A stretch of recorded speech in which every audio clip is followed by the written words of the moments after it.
What's up, everybody? Matt Gajewski here, back again with the Odd Shopper channel. Today we're talking college basketball. It is March the 4th. Conference tournaments are starting.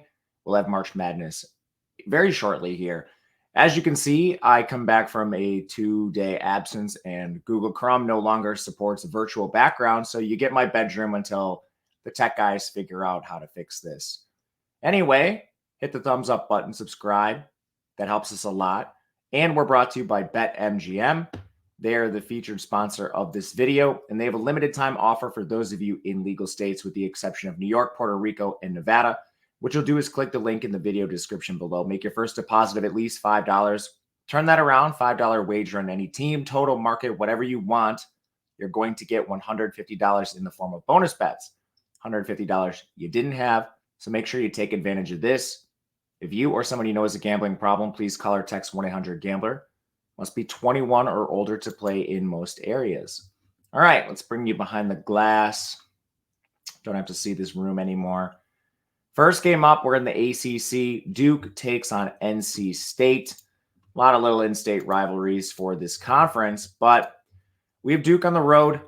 The only real injury in this game to mention is on the Duke side, where we have Caleb Foster, who's missed the last 2 games. Duke has a very deep rotation, so I don't think this is the most impactful injury. They've had injuries this year and withstood them. You still have Proctor, still have Roach, McCabe, Filipkowski, Mitchell, of course, inside, and then some of the other rotational players. So you still don't lose that much by having Foster off the court. And Duke has been fine without him. Now, they haven't exactly played the most rigorous schedule in his 2-game absence. You had wins against Virginia, who put up 48 points, seemingly their score every single game now, in Louisville. So not exactly the 2 best teams. Now you face NC State. I happen to think the gap in efficiency is pretty pronounced between these teams.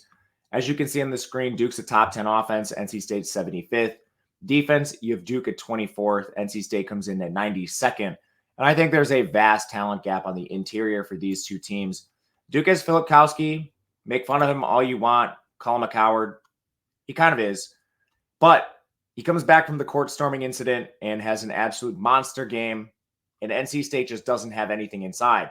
You look at their interior presence. DJ Burns has given them nothing, and he's played below 20 minutes in 2 of the last 3 games. He just can't stay on the floor against athletic bigs. And now you face one of the premier athletic bigs in Filipkowski. You have Ben Middlebrooks. He's basically playing 22 minutes a game. And then you have Mohamed Diarra. We've talked about Diarra a couple times now in videos. He's played well. I still am a little nervous with him. They've pulled the minutes out from under him multiple times this year. He has an awesome block rate, but then other than that, I'm not really sure what he does well. Pretty good rebounder, especially on the defensive end. But the guy's still 6'10". You're contending with Filipkowski inside. I'm not really sure how the NC State interior matches up with Duke. And on paper, it's not great. This team is outside the top 100 in interior defense. They're outside the top 215 in scoring on the inside. They don't shoot a lot of threes, and they're not great at shooting them when they're taking them, outside the top 150 in three-point percentage. And they don't defend the 3 well at all. 273rd in three-point defense. Everything Duke does well inside, they're also 10th in three-point percentage, with multiple shooters in the elite categories. Rebounding, this team 22nd versus 227 for NC State. The height gap is over 100 places in just true effective height. Turnovers, NC State forces a little more, but Duke also very secure with the ball.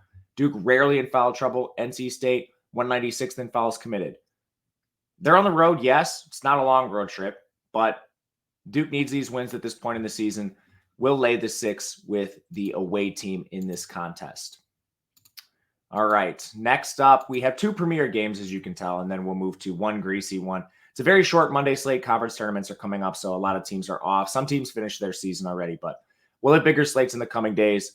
The second of our marquee games, Texas takes on Baylor. Another pseudo-rivalry game here. We have Texas, a road team, who's catching 7 points, which I think is a bit wide against Baylor. I know we just saw Baylor come off the win against Kansas this weekend, and impressive as that was, you now face a Texas team who's been up and down this year, but pretty up of late. They had the loss to Kansas themselves, but otherwise they've won 3 of their last 4, and some of these are in pretty convincing fashion.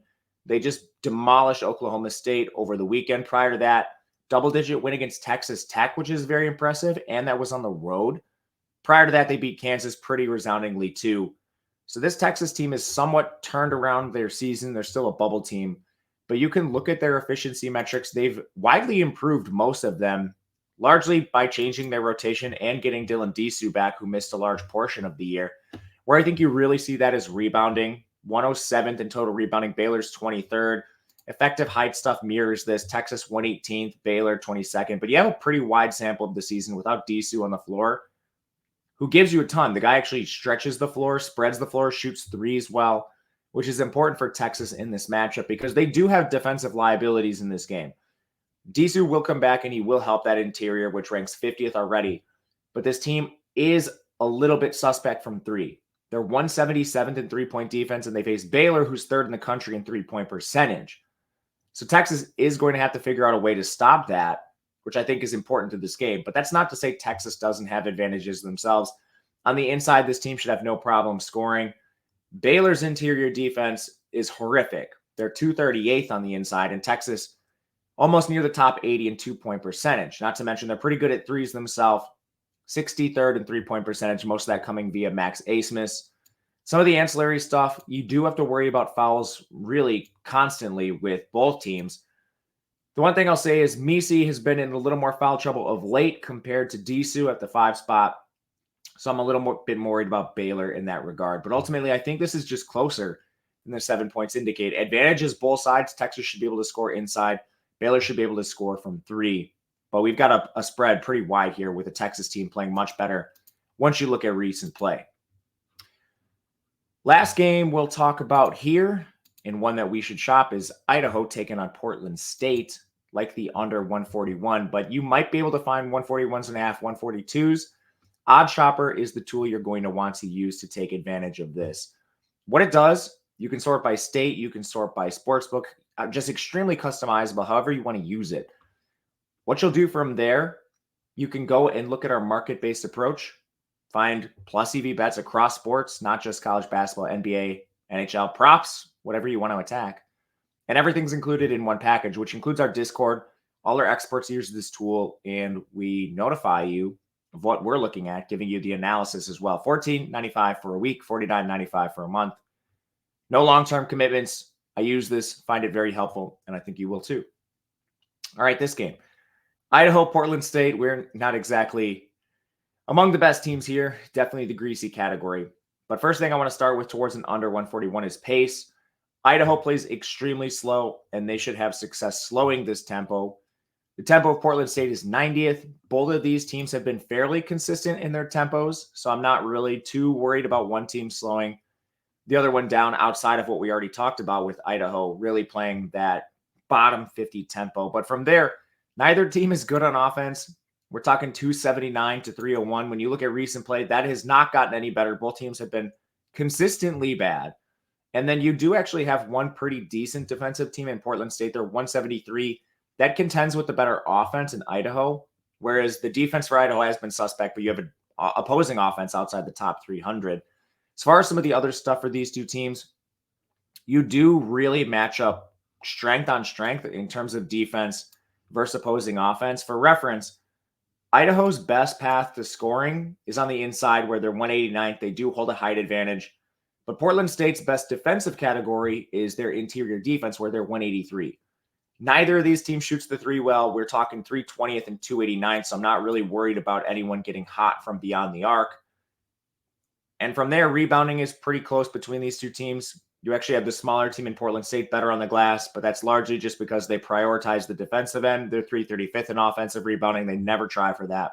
Neither team really turns the ball over, so I think you're looking at extended possessions in the half court, slowing this game as well. And at 141, this is one I think we can start looking towards an under right away. Shorter video today. We'll be back tomorrow with a major slate, so make sure to check that out. They'll get busier and busier as conference tournaments start. If you have any questions, leave a comment or reach out to me on Twitter at Matt_Gajewski. DMs are open and happy to answer anything you might want to ask. Until then, good luck. We'll see you next time.